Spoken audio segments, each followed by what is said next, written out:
Hello guys, welcome to C physics. इस question में कहा गया है कि एक ऑब्जेक्ट जिसका साइज जिसकी हाइट है 7 सेंटीमीटर उसे एक कॉनकेव मिरर के सामने 27 सेंटीमीटर के डिस्टेंस पे रखा गया है। फोकल लेंथ कॉनकेव मिरर की दे रखी है 18 सेंटीमीटर।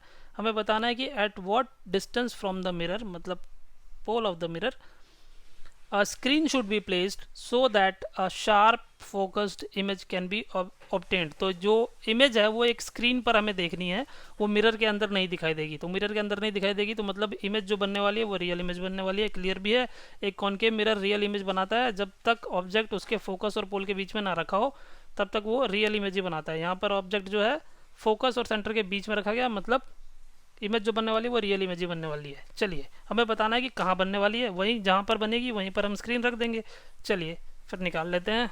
गिवन डेटा के हिसाब से ऑब्जेक्ट डिस्टेंस है, object distance u is -27 centimetre. Focal length एक कनकेव मिरर का नेगेटिव होता है, तो फोकल लेंथ हो गया -18 सेंटीमीटर। मिरर है तो लगा दो कौन सा formula, mirror formula. By mirror formula 1/v plus 1/u is equal to 1/f। Values put करो। u की जगह -27 और f की जगह -18। -1/27 को इधर ले जाओ। 1/v is equal to -1/18 plus 1/27। LCM लो, 54 आ जाएगा। 18 3 ज़ा 54 होता है, तो ये -3 प्लस 27 2 ज़ा, तो ये हो गया -2। तो ये आ गया मेरे पास -1/54, यानी कि v आ गया -54 सेंटीमीटर। तो स्क्रीन को कहाँ रखोगे? देखो v नेगेटिव आया, नेगेटिव आया मतलब पोल से इसी डायरेक्शन में कहीं इमेज बन रही है, इधर इस तरफ मेजर करोगे तो v आ रहा है -54 सेंटीमीटर। तो स्क्रीन को कहाँ रखोगे भाई? यहाँ स्क्रीन को रख दोगे तो उस पर इमेज दिखाई देगी। चलिए रे डायग्राम बना लेते हैं।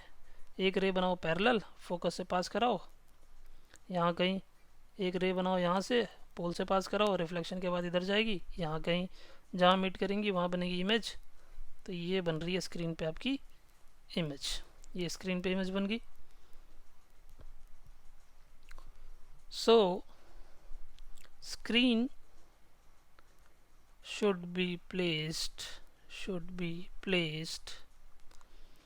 54 centimetre in front of the mirror.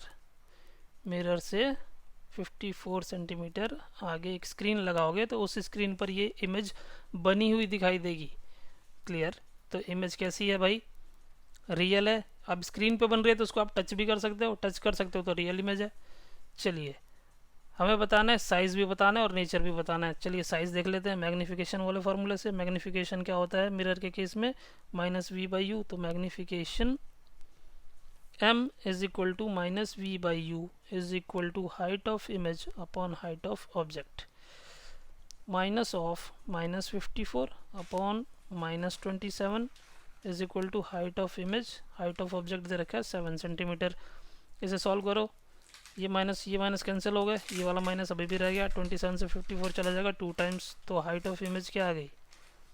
-14 centimetre. Negative sign क्या बताता है? कि जो इमेज है वो प्रिंसिपल एक्सिस के नीचे बनी है। रे डायग्राम में भी दिख रहा है कि इमेज जो है वो प्रिंसिपल एक्सिस के नीचे बनी है। हाइट ऑफ इमेज आ गई 14 सेंटीमीटर, और साथ ही साथ क्या है, नीचे बनी है तो इन्वर्टेड है। तो साइज तो आ गया, नेचर बता दो। Nature of images, nature of image is क्या है? पहली तो ये रियल है, रियल इमेज है, साथ ही साथ इन्वर्टेड इमेज है, और हाइट जो है इमेज की वो ऑब्जेक्ट से बड़ी है, तो क्या है, एनलार्ज्ड भी है, एनलार्ज्ड भी है। तो ये 3 नेचर बता रहे हैं इमेज का। क्लियर? क्लियर है तो अब एंजॉय करने का टाइम है, करो एंजॉय।